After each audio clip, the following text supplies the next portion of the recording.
I gotta do one more of these. Shout out to Angel Gang, and you know what I mean. Shout out to Rod Hayes, and shout out to you know anybody who I shouted out before. That's still real. But we're basically what this shit feels like, cause it's like you be angry, but then it's like when you have the intelligence on what's going on, it's hard to be like the angry to where it's like I go on a murderous rampage or you know what I mean, become the stereotype of what they want. But I'm ready to like tap a nigga chin at the if I feel like the balderdash is too egregious. But I gotta have my escape. But that's besides the point.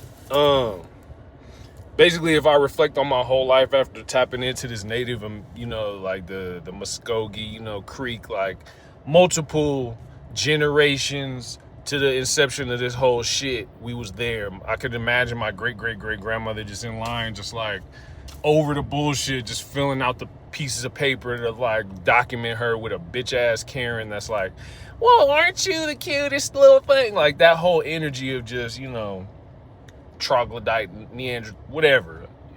It ain't even about the specific, it is kind of, but, now the spirit is overtaking everybody or the lack thereof. Cause it's like, I got niggas at the gym last night doing most homosexual gang stalking activities, you know what I mean?